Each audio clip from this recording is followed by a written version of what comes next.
Hey! Oh, There they is. I got really distracted trying to find photos of Conclave. I came back to texts from you, and I feel bad. Oh, sorry. Take a second and catch up. Oh, hello. I can talk to the audience. Okay. Hey, audience. Ooh, I like these. JD Vivance. JD Vivance. Oh, I have one more. Okay, so let's read it to our listeners too. And this is one of those things where, like, when you record a podcast and you go blah blah blah blah, and then somebody goes, "Yeah, but they've already seen the name of the episode, so you don't need to tell them what it's about." But you got to tell them what you're going to tell them, and then tell them, and then tell them what you don't. Can I read aloud the 1, 2, 3, 4, 5, 6? I don't have many good titles, but here's what I've got. Ready? Yes, please. Metal. Number 2, species reveal party. And this one's long enough that could be several different ones, but how much Mr. Yuck? JD Vivance, that's not funny. The next two I like. I do like Secret Cardinal. And that's Conclave. Okay, that's Conclave. Okay, then I'll use a different image. Conclave. I'll use a different image than Conclave because I like to triangulate, What else? Don't... I got Mr. Yuck. I do have a Mr. Yuck. It's not very colorful, but here's 2 options I made from Mr. Yuck, which is not what it is, but you know what I mean. Where I took in this case, a landscape image and made it look good and square, thanks to Acorn. Look at the classic. The color one's kind of okay. I've never seen the one, or I've never seen the colored one. We don't say that anymore. Here's the full pain. This is called, the title of this file is Pain Face Chart for Doctors. And there you go. That's the full one. And you hold that up and you say to somebody, which face are you? Are you Mr. Yuck? I feel like I'm in a constant state of 4. Oh, really? Must be nice. I am Mr. Right? I am Mr. 5. I'm that little yellow guy, I think. What's his damage? Let me see what it says. Oh, a little sting. Yeah. Oh, owie, what's that? Look at 7. 7's the internet. That's yup. 7, just so y'all know, is really bad. And that's a yucky face with a screwed up Charlie Brown style frown. And then these are so wonderfully drawn in like Microsoft Paint. On our right is a skinny oval for the eye on the person's right. And the other one is like a line and a greater than symbol for their closed left eye. I have to say, you're unusual. That's you, right? Yes. That's amazing. Descript has added more features I don't need or want without adding the features that would change my life. I'm thinking about moving to video format just so I can have templates because it drives me crazy that I have to recreate the wheel every week. But you can assign avatars now. Have you seen? And it's got these really funny, you know what they look like, honestly, for better or for worse? Like, you know how Image Playground, I mean, like, I was so excited to get it. I played for it for 3 minutes. My family made it very clear to me that I am never to send them any images of themselves in Image Playground format. They both hate upsetting. It. I love it. I think they're adorable. Really? Did I send you Billy as a ranger? It's really cute. Yeah, but... No, it didn't stick. You know what it is? It's stickers for messages all over again. Yes. Yeah. You know what that means. Well, in the sense of like that everyone is here's the thing. Like, this is something that's there's going to be a store for this, and it's going to be great, and everybody's going to use all of this stuff all the time. And now you're like, please take almost all of these away. Stop thinking I'm trying to send money. At least now you can do a long press on plus to go straight to photos. But this is wrong because messages. At least, messages at the time, it was like, we're going to make this, it's a whole ecosystem. We're going to try to be WhatsApp. It's going to be okay. If you like Ping, you're going to love stickers. Yeah. And at least stickers, there was more, like you had more control with what you could do with stickers. They're very cute. They're very fun, but it already feels like something only your older relatives would use. Yes. Facebook. After 2 weeks, it turned out no one wanted to use them. But But there were 2 weeks when it was really like, I made a lizard sticker. I made a Bando sticker. It could be. Because he was kind of on like a little curve. Like imagine his body curving like a crescent, half circle. And it was great for dropping onto the corner of a message because it would kind of like wrap around the edge. Was he? I have one of John Syracuse playing guitar. I should add that one for you. Well, but the thing with Image Playgrounds was no one was excited. No one was like, oh, there could be something interesting here. It was like, oh, I hope this isn't as bad as we think it. Oh, it feels like playing. You don't like it? It's not even fun. It won't let even the fuck ups that I normally find really charming in generated stuff. Mine are really not cute. Fun. I've only said this once on the internet, and I'll never say it again. You people, you fucking people, would all be less mad about this if you were as good at it as I am. Part of the problem is some people are just not good. Here, let me see. I don't know if you're So how are you good with Image Playgrounds? How do you? Well, not with that. So there's no. You see, Billy is a ranger at Alcatraz because my son was a ranger. Madeline looks like she's on Friends. Oh. In some ways, it's almost too close. This is really what they look like. And John Syracuse is always saying, yours, blah, blah, blah. These things don't actually look like you. These really do kind of look like me if I was the old guy in Up. God, it's like the uncanny Pixar Valley. It's just, I think I feel this. I wanted, me. I was wanted. Big fan. I wanted, but man, you're always open to new stuff like this. It's just bad. No, that's part of one reason I fell in love with you so early on is that you are. In a way, like somebody like Mike Hurley, I'd agree with everything you think or say, but I love that both of you have so much enthusiasm for the world of possibility. I joke because I have bits and I got to be an online personality, but I love that Egg. Better ride back with Egg. I think that's one of mine now. I'm just, there you go. Imprinted. I'm imprinted. Egg. Got a little mayonnaise egg thing going there.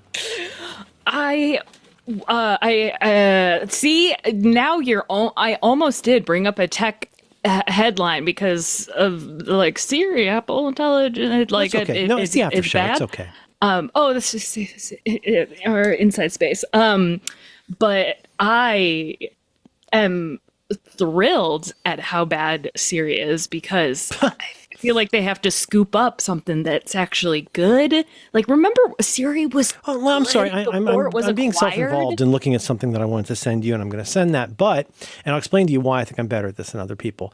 Say that again because that sounded interesting. You don't mind that Siri's kind of a trash fire? It's not. I don't because it hasn't really worked since maybe 2014. Alex, I don't know if it's just me using it less or falling out of practice, but I swear to God, when I say these things have become ungovernable, I've unplugged all of my. I used to have 6 AirPod minis in the house. Mm-hmm. I had a stereo pair. I've had 2 stereo pairs, believe it or not, in the lounge, because a lot of people don't know. You can send to multiple devices. I had 2 in our bedroom, 1 in the bathroom, 1 in the hallway, 1 in the kitchen. At this point, only the sound bar in the family room, which we don't use for Siri things, and the one in the kitchen. I've unplugged all the other ones. Just because I got less. I was getting so little from Siri to have it then also include false weird fires and you got to scream to turn something off or just the bane of my existence, which is a joke but not a joke, which is why is it I can't get this fucking thing to do anything I want, but whenever I touch it to dust the AirPod, no matter how I hold it, just on the sides, no matter what, it always starts playing me like a Pavement song. Mm-hmm. Oh, I made a custom playlist just for no. I thought it was gonna be Silkworm. Oh, see, it's not even good. Go into the woods and live with the bears. That way you can kill someone. Nobody cares. Huh? I think it might have been Perfect album. 2018 then. I 2018. agree. When Siri was got bad, because that was the year, maybe it was 2016. What do you There remember was it being associated with? We did a bunch of voice challenges, like because we I was went pretty trying- far in. We had some that were like pretty stringent early day challenges, like just use your voice for a Yeah. weekend or something. and it worked pretty well. Is best because have kind of always been all in on Siri. This might be a challenge, but I have Write it an down. old Echo Show. I've put it. It's not in the. Let me. I I'm have a recent Echo Show story too. I'm writing it down. I see mine's old, and Can I'm this like, be the show? I bet I can break this. Yeah, I kind of want to see what I can do with this Echo Show Because it's got the new special, supposedly really good Lady in a Tube product, right? Like there's all this. No, I don't think this. Well, that's think why it's I did it. too- I resuscitated my only remaining Echo Show. They fucked up so much stuff. They changed it so that you could no longer control your Ring alarm with your voice and run. You could no longer run. Like I think I told you, I had a really good arriving at the office and leaving the office script or whatever you call it. And it was basically like when I leave, when I say heading out or whatever, if I could finally get it to get a phrase that it didn't go play in the club. What was the one that played? I'd say play from the beginning and it would go, don't beginning. No, I don't want trap music. I want to see the video. I would. Everything with house would play house music for me. And One of time it course, was the house theme, which isn't the house theme. It's a Mass Effect song. Huge collection of amazing screenshots or photographs of my TV screen with Siri being a fucking nanny state. Per the earlier episode, just try getting it to play Tropical Fuckstorm. You say, hey, dingus, Right. and probably I got to say, like, I'm fully committed to play from the beginning. What are other ones? And search with voice. But my most common thing that I do constantly, which is it's so fucked up right now, is hey, hold up the dingus, the remote, and say, find Tropical Fuckstorm on YouTube. And forever, that's been really great at doing a YouTube search. And if there is Really? Oh, well, man. but wait, I'm so mad about everything. No, not really. I'm happy. But you've seen my photos, right? Where I say like play Die. I say, hey Siri, Die Hard. And like if you said, hey Siri, Citizen Kane, it has enough of whatever. Oh no! Oh no! Stop! I try so hard. So hard. It sucks so bad. No, that was my own fault. But and it would say I would say Die Hard, and the second most annoying response is you should call 911 if you're going to kill yourself. But the most annoying response is come on, we're not going to like it would try to make some kind of a joke. And like Max said, and I continue to believe, like the only thing worse than not working at all is not working and then trying to make me feel like a fucking dingling because you didn't know what to do. Like don't make a joke. God, there was another like, that was rude. I don't know How why it fucking I was furious. Wait, is this a recent I one? love the key. It still did it until I think iOS 18. If it thought if you were trying to play Tropical Fuckstorm, like anything that you couldn't play any music that had cursing, it was like, I don't like that word. I'm like, oh God. Nanny state. But it's as we've talked about, I hope at least most people are like decoupling themselves from Apple, the corporation, as part of their identity. So I'm like, yeah, Siri, fucking like burn it. Let's go. Get rid of it. And Apple, biggest company in the world, buy something that lets me, already ChatGPT is like I'm just feeding it, giving it fucking everything. Oh, me too. And there's never been a better reason Claude to. is better. Like for me at least. Yeah. Like at everything. ChatGPT is like the best at, if you're gonna have one dingus, that's the thing. I don't regret it so far. Apart from supporting that terrible company, but they're just But I can't say that every single time because, hang on, let me just understand. Oh, yeah, so you don't eat Chick-fil-A, but you still, remember the comic about and yet you still, you know what I mean? The famous comic of the guy that comes out of the well. Oh, and yet you participate in society. That's a funny comic.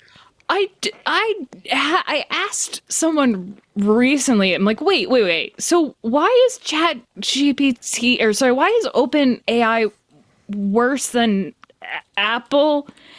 And that's a stupid question, but they were a stupid person and trying to tell me stupid things. And they're like, yeah, I know that situation. You gotta modulate your response to the stupidity of the person. Do you want a juice box, honey?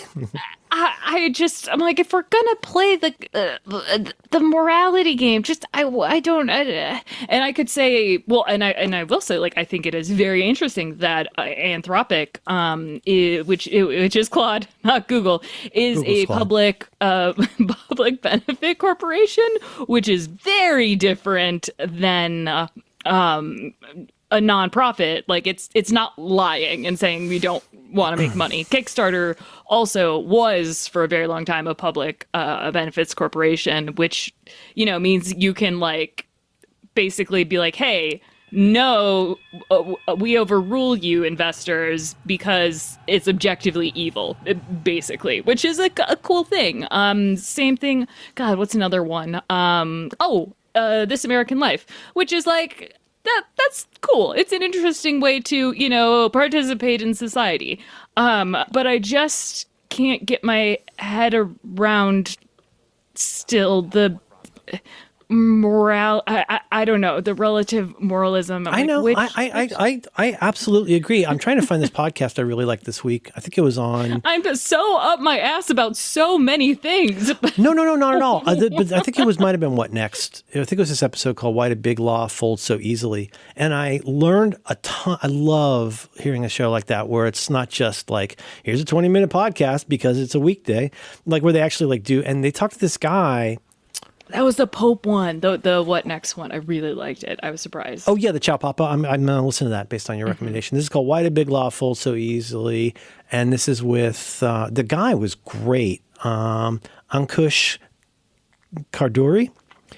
And here's the bottom line and why I'm interrupting you to say this relates. Is he's like, they're like, well, I don't understand. Like, why are all these giant law firms folding to Trump and agreeing to capitulate to his things and basically cutting deals to become hitmen for Donald Trump to do stop doing pro bono work for immigration law or for any causes or for that matter, the fucking Democratic Party. And now you're my hired guns to do $500 million in free bullshit for me. And this guy's, and he just said it very plainly. They used to call them white shoe law firms, these big companies in New York and DC. He just eviscerated these companies and was like, these people are not paragons of ethics or moral rectitude. I mean, they're a bunch of extremely successful lawyers. They're usually billing a minimum of $1,000 and up to $3,000 or $4,000 an hour. And most of these guys are making $6 million. And if that became $3 million, we hope they'd still be able to squeak by. But I think isn't that kind of what you're saying is well, if we you don't have to have a microscope. All you really need is your eyes to go well, a company's a company. And maybe we should stop in the same way that we eventually learned to stop looking to Hollywood producers to be our inspiration for doing things correctly. Maybe we need to stop, at least live with the idea that we use and really must use mostly, unless you want to really change your life, you've got to use companies that are for-profit companies that make decisions that don't align with everything you believe in. I don't like Delta. I don't like United. I don't like American. I don't like any of the airlines except for maybe Virgin America. But it's gone now. But you know what I mean? What are you going to do? Well, in my case, I just don't fly. But what are you going to do? You're going to cancel your AT&T and go with Verizon, and that's going to be a lot better. I mean, Tim Face is the palatable gray face of, not gray in terms of his appearance necessarily, but gray. Well, no, but what I'm trying to say is, I'm not even talking about he's got to run his company or anything. Just his. Even Elon's scared now, that's That's fun. That is fun. I'm not going to That's a participate little in it bit online, fun. but I'm not hating it. Yeah, I it's a love little seeing bit him unhappy. nice. It's great. It's great. I mean, like, talking about the unrealistic optimism of me and Hurley. Like, Sav and I were listening to old Roboism episodes from 2014 Savannah? when that was when OpenAI was founded. We were like really excited because it's like, okay, so yeah, these guys are Right. are horrible people, but Well, at least but the way they sort of but- set it up as like, we want to keep this from destroying society. Well, and at the time, the people that were running it were like, hey, look at that. This could be interesting. And in all fairness, Anthropic, like, I'm still not convinced Darius Asmodi is like an evil guy. Like He's got a pretty crazy name.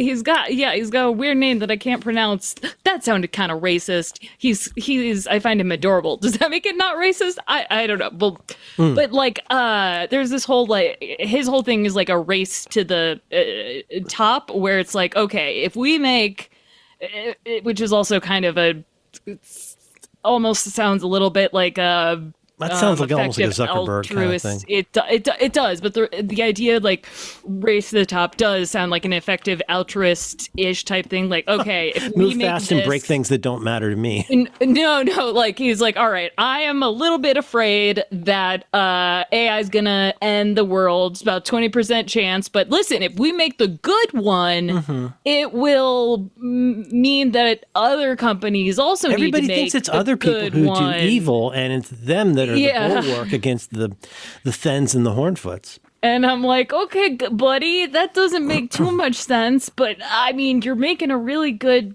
chatbot and you're not, making your employees' lives hell or becoming a billion. I mean, Nah, I don't think we're going to solve that. We're not going to solve that today. Participate. We are. Well, no, we. I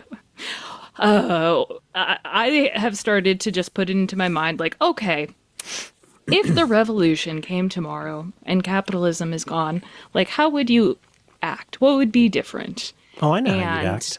They how would compel I you to make sandwiches for a while, and then eventually you would become a sandwich. Well, That's what will happen to almost all of us. If this were, I mean, if you look at it in terms of the classic, like, whatever 3 tiers of society, like, I would definitely be in the gulag. Oh yes, well that's again this is the fantasy world of like whatever someone's fantasy utopia is, like what would you do differently, and mine If you got to isn't start from that scratch, different. sort of thing. Yeah, and mine would be the same, like make sure your neighbors have food and still go to the park. Just the bullshit that we talk about, and not like, if you don't have things to be, what would you do if you didn't have things to be mad about on the internet? And there's just like a whole lot of nice stuff you can do. That's what I've just I looked this up because I had to remember this. This is on the Barack Obama page of the Mabim Bam wiki, and do you remember they had this bit where they were talking about how because Barack Hussein Obama, a lot of people forget to have the Hussein, and that's really important. But that Obama's going to leave office, and that they heard he started a new thing called the Midnight Amendments. Do you remember this? Where right before like how you like do pardons or commutations, and like as you're leaving office. Well, a lot of people don't know is Barack Hussein Obama had midnight amendments that he passed into law as he was leaving office, which kind of sounds like your recipe. Here's the 3 midnight amendments of Barack Obama. Be cool. Like just be cool. Don't be a dick. Be cool. Number 2, cool. Come on.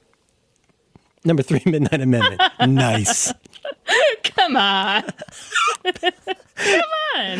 It's funnier if you hear it in real time, because Justin going like, just be cool. I don't want to talk about the Echo Show. I just wanted to say that picture that I made that has the girl with the shirt.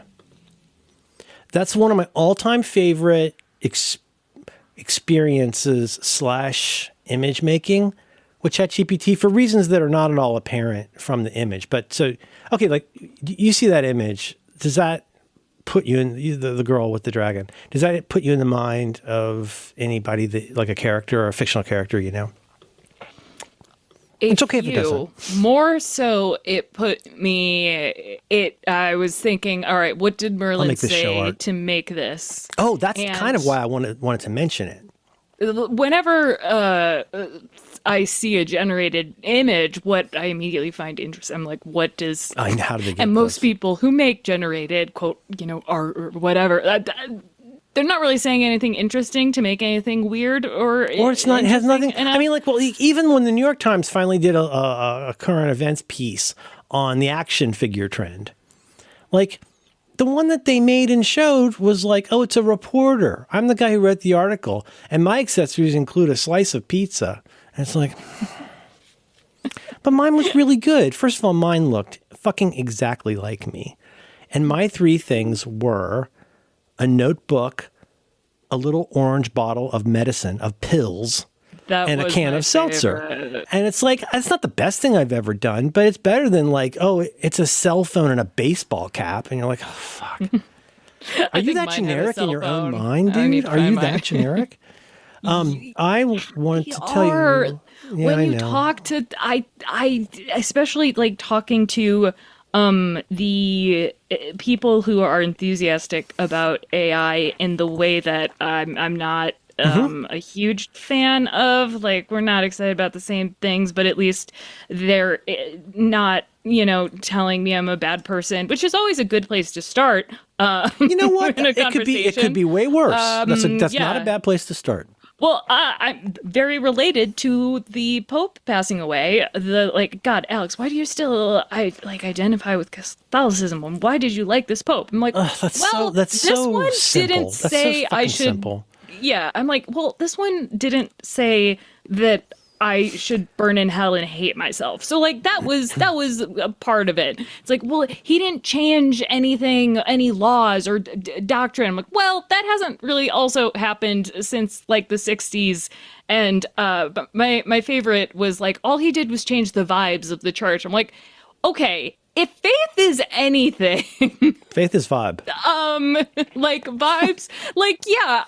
Papa is daddy. Papa is daddy, and faith is vibe. He's giving father. Yeah, and also the remember the I'm deliberately stupid. Hi, I'm 35 and I talk like I'm 6. It's very important.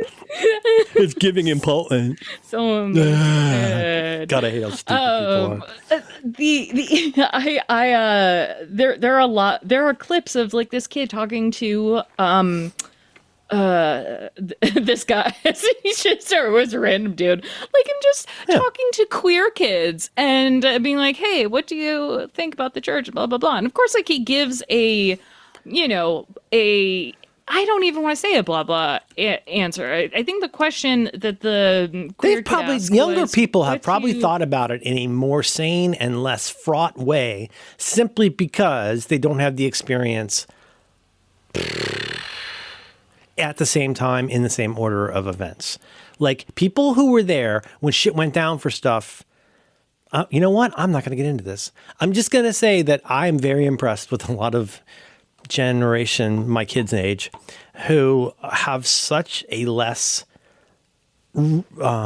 reflexively emotional response to fucking everything. Yes. It's not that they don't have emotions, but they seem much more, the ones, at least my kids' really cool friends, have much better emotional regulation and executive function than so many people that are older than them. And I don't know if that's because 2 years COVID. I don't know why. I think it is a mix of COVID, and I think that there was also a sweet spot of being on. You let your kid be online in a way that, like, before it would, like, he had to be online. Yeah. It was partly COVID, but Madeline really regrets it, I think. I do not. Oh, interesting. Well, because I just say this thing that everything I say to her sounds so stupid, because she's becoming more and more like a normal grown up, and I'm becoming less and less like one. And I think that's a source of contention. But I was like, it's sort of like just the whole idea of screen time. And like I say, that's like giving your kid rectangle time. It just doesn't, like, what do you mean? What's not a screen? You know, it's like saying you can't go to the library because I heard they have one bad book there. And you're like, no, this is how people talk now, guys. And I'm not saying go force your kid to be on Instagram and become a kidfluencer or whatever, but like this is how people talk to each other now. It would be like telling a teenager in the 60s they can't use the phone. Yeah, most kids I know I actually aren't like like they're that we think of like as posters. Like they use social media constitly, but they're mostly just absolutely DMing their friend and like text like groups. That's way healthier than when we like Web 2.0. Me and my friends, like we were publicly posting, and it really was like just for like the five of us. But most adults aren't they really the posters aren't like having fun in the group chats most of the time, which bums me out. And there just seems like a mix of if you were online enough at a time when your kid or like you were online before most people and an early adopter. And wait, just conjectural you or me in particular? You in particular, and you in particular, but also just the like kind of like early adopter-ish nerds who knew what was an internet boogeyman and what could have been like something that would be emotionally damaging. Like, oh yeah, I really don't want my kid to like look at eating disorder tips on Instagram. I don't want my kids to be accessible to predators. Maybe let's just talk about eating disorders in general. You know, like maybe that's. Honey, I'm so glad you enjoyed your very, very large breakfast, but you're almost 11 and you should really get on this Pro Anna board that I've been seeing. I've got you a camera and a scale. Actually, we should make sure that the scale's not you're so big. I don't want you to break Daddy's new scale. Who was this woman? Sherry Turkle. I have so much to say. I'm going to leave, but all I wanted to say was that is ChatGPT trying to draw my favorite. I have two favorite X-Men. Oh, wait. What was it? Kitty Pryde as Khaleesi with no, she Kitty Pryde, which is the character's name, and she's a girl in Chicago. She what is she known as? Shadowcat and Ariel, but usually people just call her by Kitty Pryde. But she's a Jewish girl in Chicago, and she starts phasing through the floor and getting headaches. It's ultimately about periods, and she's terrific. And she and Nightcrawler are my two favorite X-Men. And she has a little dragon named Lockheed, who's really awesome. But wait. See, I've only read like the Joss Whedon run of X-Men. That is one of my all-time favorite Lockheed scenes. There's a great line in the second issue where she says something, "Oh, Lockheed, you're the best X-Dragon ever." Remember the bad guy comes to the party and he's going to kill everybody? And then Lockheed, this dragon, comes screeching through a glass window, like it shatters a window and goes after the bad guy. And she says, "Oh, Lockheed, you're the best X-Dragon ever." I think I am wrong about what I read because it's called Astounding X-Men: Gifted. No, it wasn't. It was an Astounding X-Men. It was. That's the Joss Whedon series. Something. Yeah, I think I'm wrong. No, that's okay. It's okay. Here's the only point is this. Okay, so you know what? Actually, I feel like this is going to derail us. Just 33 minutes, but I just want to give you some context for this. So, what's amazing in this new era of Chatty G is whatever they changed recently. It's so much more fun because as we saw last week, if you ask for a painting of Emma Corrin and Rami Malek sitting in an empty room staring into the middle distance, it will give you a painting that super looks like those two people. And it works so often now. What's funny, an old thing that's still a thing, is sometimes asking for something in a specific style of art, even if it's very, very old, it still won't do. I sent you that one from the Book of Kells, where it made my family look like they're from the Book of Kells. But even if I can't tell you how often because Caravaggio is one of my favorite painters, and I'll say, like, can you do this in the style of Caravaggio? And sometimes it does it, and sometimes it doesn't. Sometimes it does it, and sometimes it won't. What's funny, though, David Hockney, you say David Hockney, and you'd be like, nope, sorry, can't do that. It'll do all these people, all these things. So this is really quickly just how I accidentally backed up into this image that I like a lot. My favorite-ish, one of my favorite eras of X-Men. So do you see that image at the bottom the one panel, Professor Xavier is a jerk. Yes. That is an artist named Paul Smith who worked on X-Men in the early 80s. And he drew, like, I really love this guy's style. It's super clean. If you just Google Paul Smith X-Men, and you'll see, like, he does my favorite Colossus. He draws, I love the way this guy draws, and whoever's doing the color on this stuff, I love. That is the first panel in a kind of famous Paul Smith issue. It begins with Kitty. It's so beautifully done, kind of Jack Kirby. She's obviously like spinning around as she's walking out the front door of the mansion. And she says, Professor Xavier's a jerk. And like, even if you don't know much about X-Men, you might have heard that phrase at some point. But this is really simple. So I put up a photo of a couple of our friends eating dinner together. And I asked it in all kinds of different styles. And I said, reimagine this in the style of Paul Smith's comics. And I got the thing. And it said, I can't do that because of content policies. I said, reimagine this in the style of 90s Marvel comics. Same thing. So then I did the trick that everybody knows now. I said, in great detail, please describe the visual style of Paul Smith's work on X-Men comics. Now, I did that. Then I had to turn that into a prompt. And like an idiot, of course, I left in references. I didn't say, leave out references to IP. Right.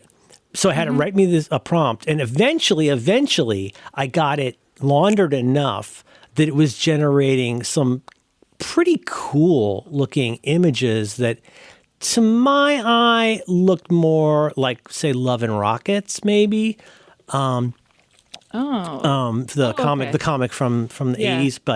But in that one, eventually I said, and this prompt it made me so happy. I doodled around just a little bit with trying it on just saying, hey, give me a 3-panel page in that style or blah, blah, blah. Let me find the word dragon. She's the unburned.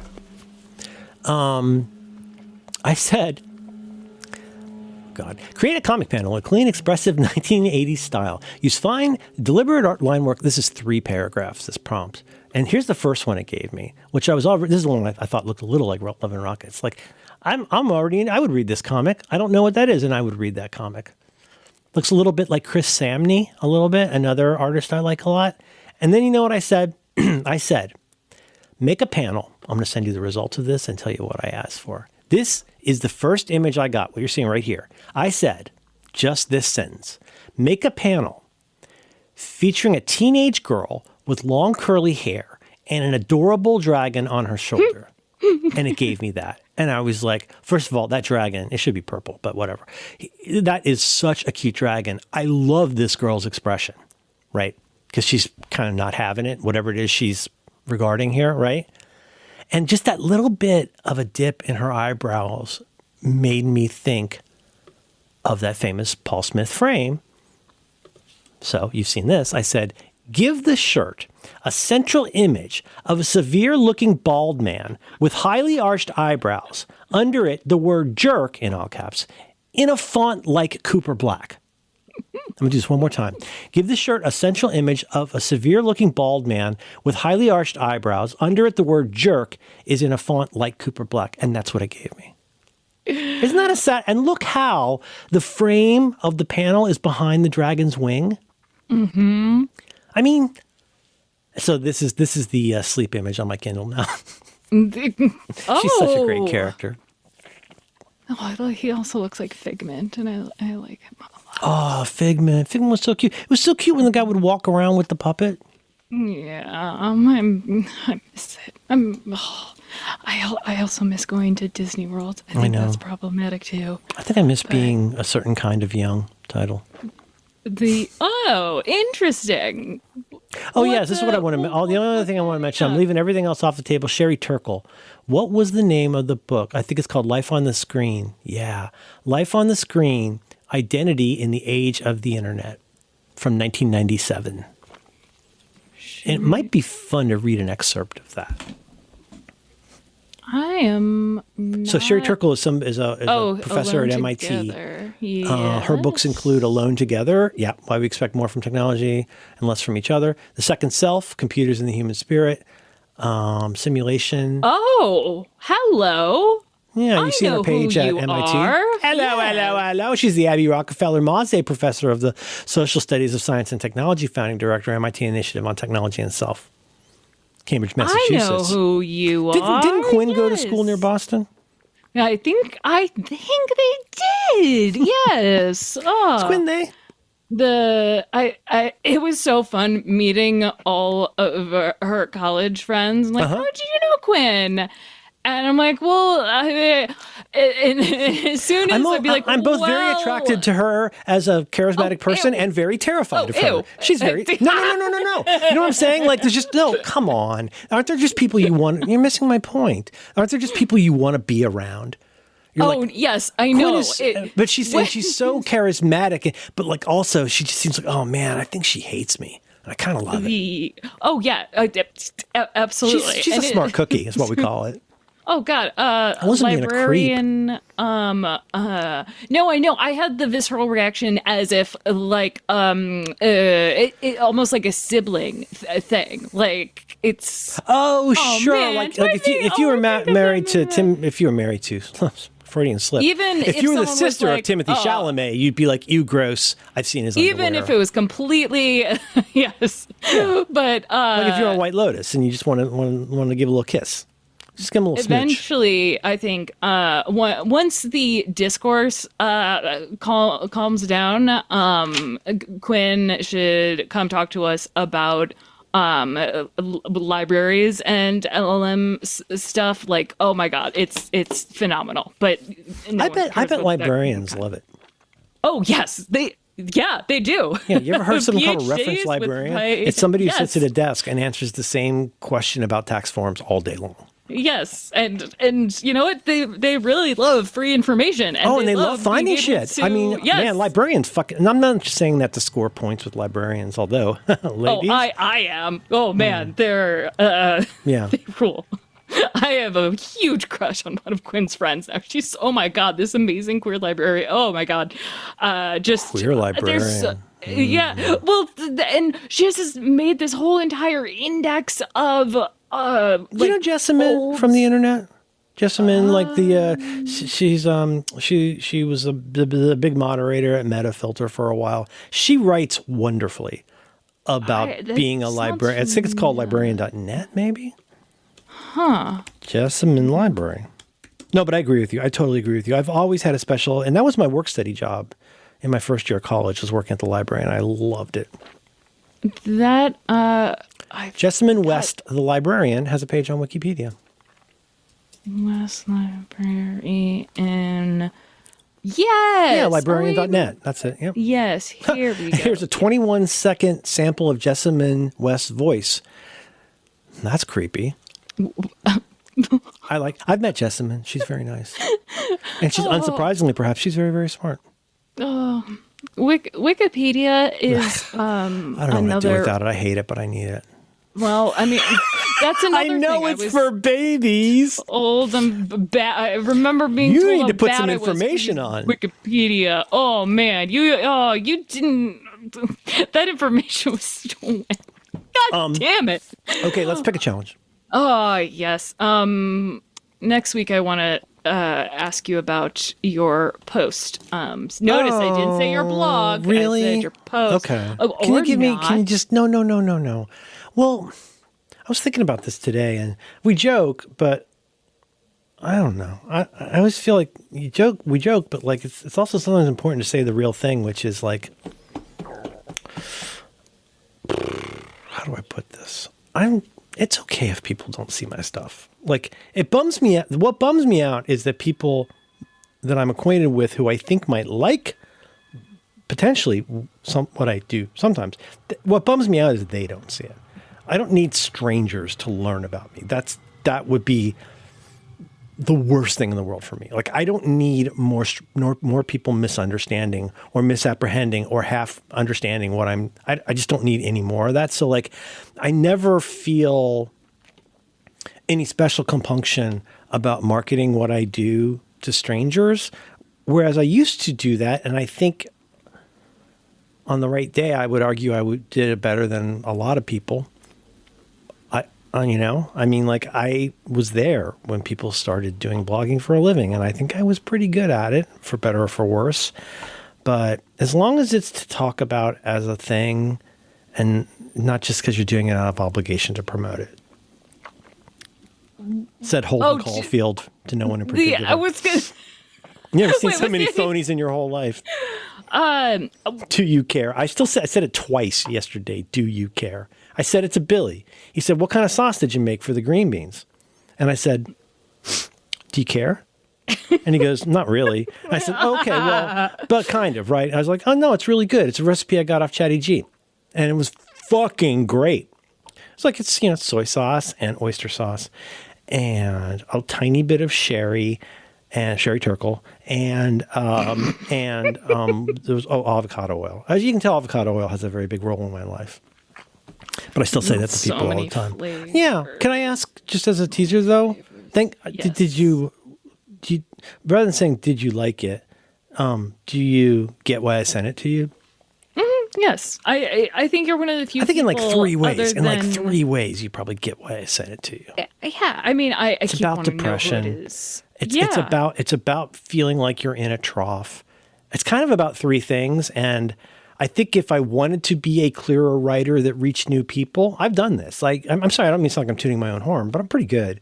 And like, if I wanted to make a statement where people walked away with one unambiguous message, I could have done that. I left it the way I did because it was a fun writing exercise. I wanted to write in a slightly fruity way. I wanted to respond to this very nice person who I think you might know from the internet who'd written to me. But if I put off responding to somebody's email for 10 days, and then I actually have something to say, and I realize it's more than a paragraph, I try to think about how I could turn that into something where lots of people could read it and get something from it. So it's kind of, I feel like if it's about anything, and we'll put a link to this in show notes, it's okay.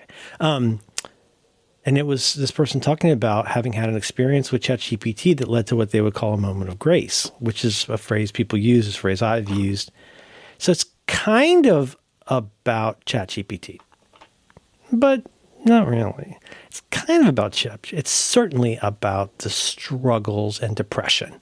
Just let's say the word depression that a lot of us are having right now and unfortunately, sorry guys, this is just going to be a theme from now on. It's my plea, my low key, but admittedly shrieking plea for you people to stop putting quite so much shit deliberately in your face and to feel so constantly drawn back to a tech or political headline that makes you feel something for a few seconds. And so it was kind of, it was like a little bit of a flex about, have you listened to Jacqueline Dupre this year? You fucking idiot. I mean, how much more CNN can you watch and feel like, and I do it, but do you see what I mean though? And like, I thought you'd appreciate that angle. And then the super secret under the surface thing, I'm going to anonymize this. Something you and I have not talked about a lot. We've talked about so there's something that we've talked about in the context of you and this dysphoria. Dysphoria, yeah. What was the shower experience? Which one is that? Are you talking about when I went to... You realize you're in the shower and you like realize why you're unhappy. Oh, that was a really big deal to me, yeah, Alex. That had such, I'm not trying to like make you uncomfortable, but we're talking. No, not at but all. that had a really big, I don't know the word for it, but what you described there, and I kept thinking of that wonderful song about a trans person, the Velvet Underground song. That's going to make me cry. It's made me cry since college. That song, have you ever heard that song, Candy Says? Mm-hmm. Candy says, I've come to hate my body and all that it requires in this world. I'd like to know completely what others so discreetly talk about. And it's about Candy Darling. And that became like 2 puzzle pieces clicking together for me when you said that. And I hope you don't mind me saying that. And you talked about how like, I think you said as much. I'm a fan of yours. You talked about how like you're in a video game and you get to pick your class maybe. You get to pick your species. You have a species reveal party. And you get to pick your presentation, let's just say. Mm-hmm. And that becomes valuable, right? Because you can try stuff out. You can try different things about who you're becoming, right? Even if it's just a video game. I mean, isn't that kind of it? Sort of. It's not just like I always have to be an angry lizard man. It's like, yeah, you think it's weird that I want to play as a girl? Well, I just think that a girl in this game might be more fun. But also, we all are trying things on. And there's a part of me that's not ready to talk about this for probably another 6 months. But allied to all those points I just struggled to make in this quiet voice, there's a certain amount of shittiness that people have about stuff that is related to this. I recently described this as this new obsession with what is, quote, real and what is, quote, true. And I think there's a lot of people, including a lot of people I really love and who are really smart, who don't realize how normative they sound when they talk about a lot of stuff that doesn't seem like a third rail. There's and I've gone through that. I've gone through that, and I'll tell you one example. That tattoos are one, but a huge one for me is I fucking hate hearing about other people's sexual experiences. I mean, I don't think I'm anti-sex. The way I always phrased it as a joke was, but true, is I'm not anti-sex. I'm anti your sex. I'm anti-fucking hearing about. I don't care what it is. I don't care how wholesome or unwholesome it is. I just don't want to hear about other people's sex. It's not because I'm repulsed by sex. I've found it attractive enough to produce one child I'm aware of. But then I realized, dude, when you say that, you're kind of telling people who have a very tentative relationship with being that person, you're kind of telling them that they're bad and dirty. Even though that's not what I was saying, I could see how people would think that. So I don't know if you notice or care, but I don't say that anymore. And you know why? Because I'm carrying water for a normative message. And even if I say it, it's John Syracuse or you could be cool with that and figure out I'm just being silly. But that's unintentionally hurtful to a lot of people, and I don't get a lot of benefit from it. Now, using the word crazy, I get a lot of benefit from that and continue to, and you people will not take that word away from me. But a great example is the R word. Mm-hmm. You know, we have a mutual friend with a partner who's had serious neurological stroke-related problems and stuff. Mm-hmm. Right? Yeah. And I realized I still think it's very funny to say I feel like I'm having a stroke or I feel like I'm having a neurological. I still think it's very funny. I don't say it as much anymore because it's not, to quote Casey Liss, the great Casey Liss, that juice ain't worth the squeeze. I don't get enough benefit out of the catharsis of using the R word twice a year to use it because, not because it's wrong, not because of a woke agenda, but because we have to learn to minimize the times we either unnecessarily, unintentionally or unnecessarily harm other people. And it's worth asking yourself, is the benefit of that? So let me ask you, all you friends of mine who consider yourselves such allies for so many people, have you ever thought for half a second about how the shit you say about how ChatGPT is stupid and these images are stupid? I'm not trying to make this a starving African child. I'm not trying to cover myself with glory, but I am asking you people to fucking think it through. When you're constantly telling people that that's not correct, that's not true, that's not real, and in some cases it's absolutely true. As I said in that little essay, I throw out a fuck ton of stuff because it's wrong. Do I know if it's all wrong? Not always in the moment, but tell me how that's different from literally any other part of life. Every adult has to have filtering and critical faculties to get through the day in a sane way. But I'm just worried, concerned, bummed that we're getting close to a point where talking about authenticity is another kind of new shibboleth at this point. The way that we talk about, I mentioned before, fake news. Well, look how that worked out. You're fake news. Well, it started as Donald Trump lies, and now it's Marjorie Greene yelling at people at Applebee's or whatever. But I think I won't speak for others, I am quietly trying to stop being unnecessarily hurtful, especially if it doesn't benefit anybody. And if you're fucking performing for your dumb goddamn computer friends about how terrible everything about all of this is, Why don't you just go out against accessibility stuff too? Because you don't need it. Oh, but I like accessibility stuff if it lets me have a triple tap on the back of my phone. Okay, but that's not what we're talking about. We're not talking about that. We're talking about like when you constantly try to make everything about your own standards for what's true and what's real, we're at that point, we're about 2 sentences away from you're not a real woman. And that bothers me. And I think we all need to start watching that. I'm not chiding anybody. I'm chiding some of you, but I am asking all of us to, as we used to say, do better. Because, and I'm trying to put it in an economics way, which is ask yourself about cost-benefit analysis. Saying the word that we used to use, that I've used until as recently as a few years ago, just because I didn't mean it that way. Like Louis C.K. said, yeah, I'm not calling you homosexual. I'm just saying stop acting like a. But that's so hurtful to somebody. And when you say the R word and somebody whose little kid is their whole life hears you say that, do you know how hurtful that is?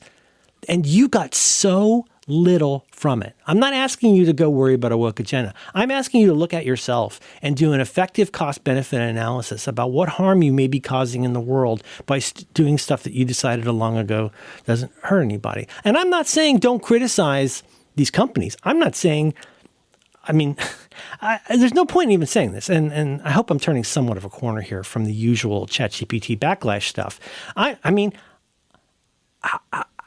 Ask me how often I've asked it to write anything for me or fix anything for me. The only things I want it to write for me are things that I'm going to feed straight back into it to get the thing that I want. To use it to improve my writing?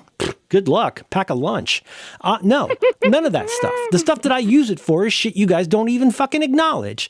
Like how I can have it do stuff with huge amounts of data and munge all of this stuff into the kind of charts and things that I want and export it as JSON and all the stuff that's not very sexy to talk about. You guys are all you got this hard on about generating images and how it's making Mr. Miyazaki sad.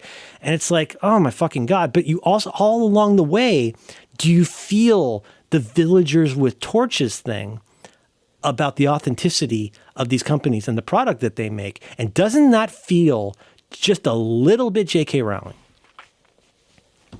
to me? Oh, you're getting to the... Is there anything there? Is there anything to that? And part of it is just I'm ranting a lot because I think I'm onto something here. But I'm also kind of asking you a very open-ended question. Was like, well, aren't these issues that you think about and deal with and fucking deal with? Maybe I will fix and send you the thing. There is that I just wrote for my friend, a few friends and I, about initially what I thought was just a really heavy-handed and dumb analogy for queerness and the various tech shaming. Really? No shit. Going on. Did I might have stolen this from you there. Maybe, but that's the thing, we talk about it all the time. You certainly inspire me, Alex. Like, I'm dead fucking serious. Like, there's a bunch of stuff I could not even get 7% right if it weren't for you. And I'm just eternally grateful to you for that. And not even for practical reasons. The obvious practical reason that's helped me a lot. But for all the other reasons, too, of like, I'm grateful that you've let me have some kind of... I'm glad that you've put up with me in a world that I am utterly unequipped to understand based on my priors. And I'm grateful to anybody who takes a minute to fucking walk me through what an unintentionally shitty human I'm being. And mean it, and not just do it for dunks, but to like actually go like, not even the usual alas people, but the sort of like, hey, dude, you don't have to do that. You could... I went through, because I'd sent it to a friend of mine who hosts a national newscast, and we had a nice conversation about that essay. And you know what? I went back and I did the dumbest thing. I went and removed most of the cusses from it. Dumb, right? But you know what? I realized it doesn't need it. It feels good to me to write it. It feels good to me to like have a cuss in here. But in each instance, it's like adverbs. You can almost always do it without the cuss. And maybe it's because I was listening to Nate Bargatze interview for the New York Times, but like, you can work clean and be just as funny, and you can avoid saying terrible things about people and still sound smart? If it's the guy I'm thinking of, one of my favorite Catholics. Really, yeah, he doesn't cuss much in public. I've heard him cuss in private, but he does it charmingly. He's such a handsome cursor. Just, maybe it's unrelated, but there's a short series John Dickerson did called Navel Gazing, where he just talks about love his that notebooks. show. He talked about one of my things on there one time. That was a really good show. Yeah, that's up there with Robert Caro's working in terms of like things that could be really helpful to people. Yeah, and it's a shame that it was priorities. guy, You know what he did? He talked about priorities are like arms. Now I sound like John Roderick, but anyway, he and I'm pleased that he liked that analogy. Priorities are like arms. If you think you have more than a couple, you're either lying or crazy. Must be nice. Right? Not all arms. Not all arms. All arms matter. Made me very emotional. What did? Who did? Oh, John? Oh no, you've made me emotional. Because I imagine Thank you for he's your hurting. kind I imagine things. he's hurting a little right now. You know. Did you Oh read that? yeah, Did you read it that? honestly fucked. It not fucked me up or like I felt it more than I thought, and so did a lot of my three. I other had the Catholic exact same thought, friends. Alex. I wasn't even going to bring it Yeah. up to you. I typed part of a sentence to you 2 days ago, and then I didn't send it because, especially knowing you and knowing me, it would seem like I'm just trying to do some kind of empty jape. But I kind of wanted to say, yes, I'm sorry, I know this kind of sucks right now. You know, Yeah, he could be so much worse. It could be so much worse. it could be. Well, I joke. And he's but a really genuinely, like a good guy, though. Is the thing. I'm talking about the Pope. Yes, here, you know. and yeah, and like genuinely, like the vibe is a huge fucking deal because even people will talk about how conservative John Paul II was, and he was, but Yes. his vibe at least, which I guess coming is in what we're calling, less than 20 years after Vatican II. Yeah. Which you can't, I mean, like these kids today, you can't even tell them how we're still, God, go look at fucking Opus Dei. Look at what is going on with people still reacting in some way or other to having a very strong opinion about Vatican II, which is completely understandable. American adult, like there's the joke that like all adult Catholic converts are weirdos, but like it is JD Vivance. honestly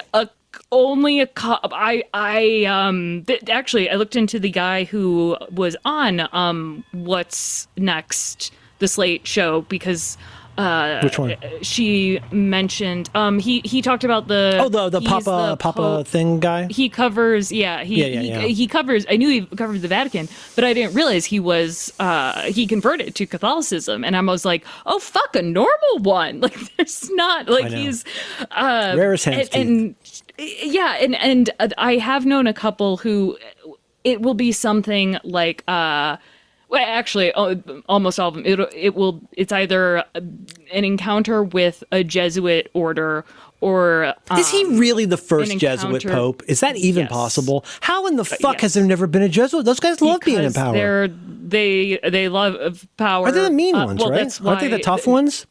Yes, but also extremely progressive.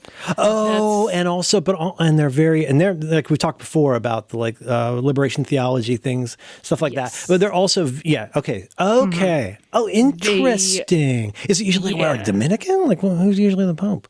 I don't know enough to even make a reference. There's not even necessarily might not be in an order. Okay. Yeah, that itself is kind of rare. The only order more liberal would be Francis. There's really not that many Franciscans left. Did they have a float in the parade? That's how the. If I could see Friar Tuck from Robin Hood up there in some little shorts. Please, can I ask you to pick a challenge while I read you a paragraph? Or talk about something else. I got nowhere to be. manipulating. I think this week we should find a fun way to manipulate data. Oh. And I'm sure I'm data refining in that new app right now. I bought the theme. The what? The The app you told me about that I didn't know you told me about. Oh, the one, and I saw you thanked Brooke for mentioning it. And we covered this at the beginning of the main episode. Is this a and thing, I'm is like, this the thing all you right, want to do? Do you want to go through Brooke, what you text me? Fine. Do you want to go through? I didn't tell you it was from Brooke, did I? No, I saw that. Oh, I thought that was private. Like, Sorry, I thought that was like, private. maybe. I want to credit Brooke with this, but I don't know. Polite. I don't know if Brooke wants to be outed. Oh, it as was that public. person. Don't worry. Oh, I thought it was maybe it was followers public. only. Okay. Let me double. Oh, I Nope, apologize, it's Alex. public. I'm going to start clicking on everything you send me because it's always. Oh, let's go look at some of the other previous gold we got in here from Alex. But there it is. The context is really often the best part because it's either not there at all or it's completely unhelpful about what this is, why you sent it to me, and what I should do differently as a result. Let's see what kind of what you're good else. at. The map view is cool, but I feel like with YAML.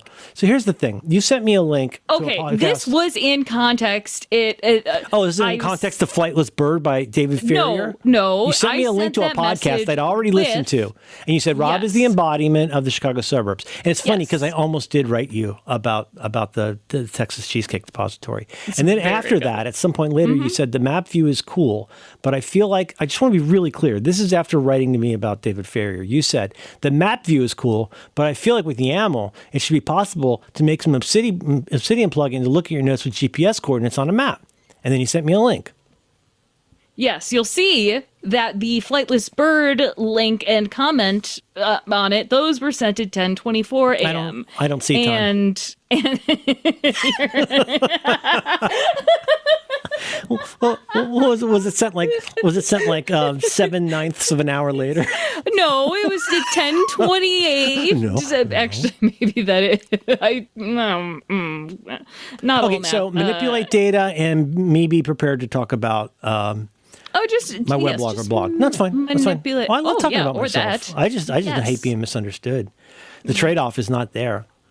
So we have a challenge. Can we go out on something? I'm going to give you a quick reading series. Please. This is something that was written and published in March of 2020. And it's somebody seeking to console others by talking about what it means to live in difficult times. And the person's talking about, obviously, in this case, we're going to be referring to the Bible and talking about something they're referring to here as a storm. So all you really need to know for context is that talking about, hey, a storm's coming and it's not optional. The problem is already here. And here's what this person said in March of 2020. The storm exposes our vulnerability and uncovers those false and superfluous certainties around which we have constructed our daily schedules, our projects, our habits, and our priorities. It shows us how we have allowed to become dull and feeble the very things that nourish, sustain, and strengthen our lives and our communities. The tempest lays bare all of our prepackaged ideas and forgetfulness of what nourishes our people's souls. All those attempts that anesthetize us with ways of thinking and acting that supposedly, quote, save us, but instead prove incapable of putting us in touch with our roots and keeping alive the memory of those who've gone before us. We deprive ourselves of the antibodies we need to confront adversity. And you know who wrote it? No, I don't know. It's written by the Pope. It's from the Extraordinary Moment of Prayer presided over by the Pope. It was basically a COVID-related sort of address right at the beginning of COVID. Now listen. I'm dumb, but I'm not simple. I realize he probably did not sit there with a quill pen and write this. I certainly have to imagine he was not the person who incredibly translated this into English. Because, wow, is that ever a fucking power pack of a paragraph? Whoever wrote it, whoever translated it, however it got up there, this is a wonderful piece. We'll put it in show notes. Friday, 27 March 2020. So say what you will about his organization. Some of those guys can really write. Maybe he's... I never thought he was funny. I never thought he was funny at all. Oh, my God. Isn't that a wonderful... I don't know if you hadn't seen this, right? I don't know how I missed it. Isn't that lovely? Yeah. God damn. Oh, what a guy. Yeah, it's okay to have feelings. That's why we have them. He's being referred to as Asian Francis, and I am. Is he your Pope pick? Yes, I am emotionally gambling on him. Oh wait, I saw this guy, the Asian fella. Yeah, yes, and it's one of those. But there's also what I liked in the one story I saw on television about this is they're talking about how as we all know from Conclave, that when you bring the cardinals together, a lot of those cardinals were Francis cardinals. Mm-hmm. Yes. Right. Sort of like the way the president has a role in picking judges. Yep. So the chances of this person the chances of having somebody better than we might have had, I mean, there's some chance. It's not impossible. I'm more confident. And it's the Catholic Church. This is not Glee Club. Weird shit happens. Well, here's the thing. Here's what I will say. The Catholic 1.4 billion weird people. Shit happens. This is the man that. Still, one of my favorite story about the Pope. This was a headline multiple times. He couldn't stop saying "fagotre," which is technically like an Italian F slur for homosexual men. Oh, like a fugazi. Yeah.